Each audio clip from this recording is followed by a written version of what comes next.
The Red Orchestra in their fight against Nazi Germany.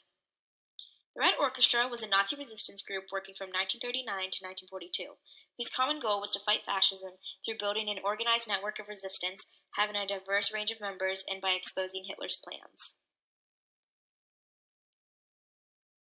In 1937, Arvid Harnack and his wife Mildred started a support group for friends where they could discuss politics and find a way to cope with what was happening in Germany under Hitler's rule at that time.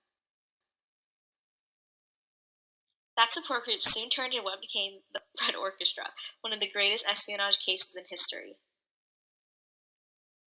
The Red Orchestra had three main branches of operation: the Schulze-Boysen group in Berlin, the Lucy Spy Ring in Switzerland, and the Trepper group in Germany, France, and Belgium. One of the faction's greatest advantages and accomplishments were how many diverse members they had. The Red Orchestra was comprised of more than 150 members, from students to doctors, with many of them being women. Not only were the women highly involved, but they even had specific duties assigned to them.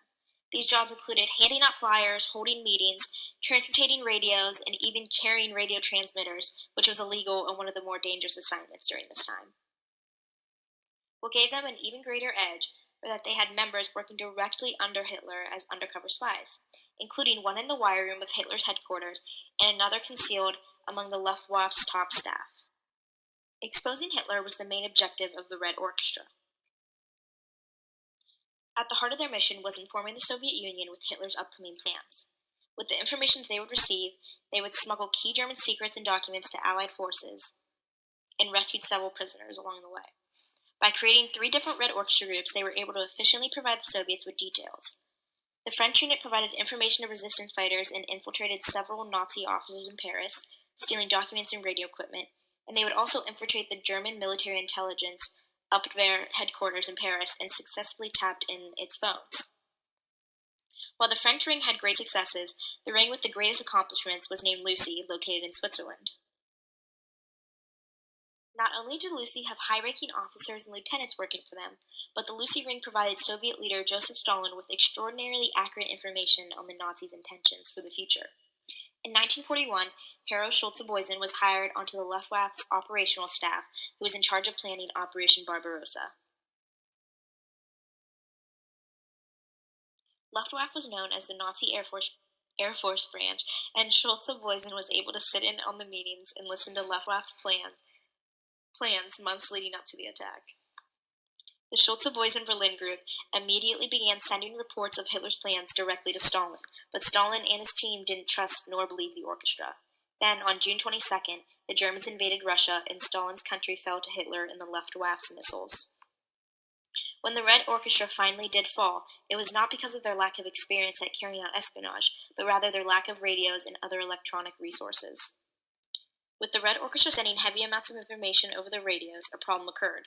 The more successful a spy or a spy ring is at stealing intelligence, the more information it has to transmit, ultimately making them easier to be found.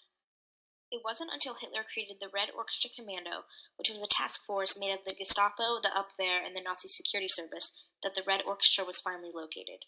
With the help of devices called directional finders, the commando located where the orchestra's transmitted messages were coming from, found the locations in Brussels, and raided everything they could find. When Trepper came back to the headquarters to find the German police seizing all their evidence, he pretended to cooperate with them to save his life. Though he escaped, and after years of hiding, he later died in 1982.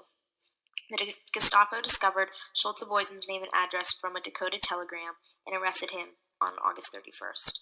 Lastly, both of the Harnacks were arrested by the Gestapo on September 7th, and later they were both executed, along with more than 50 other members of the Red Orchestra.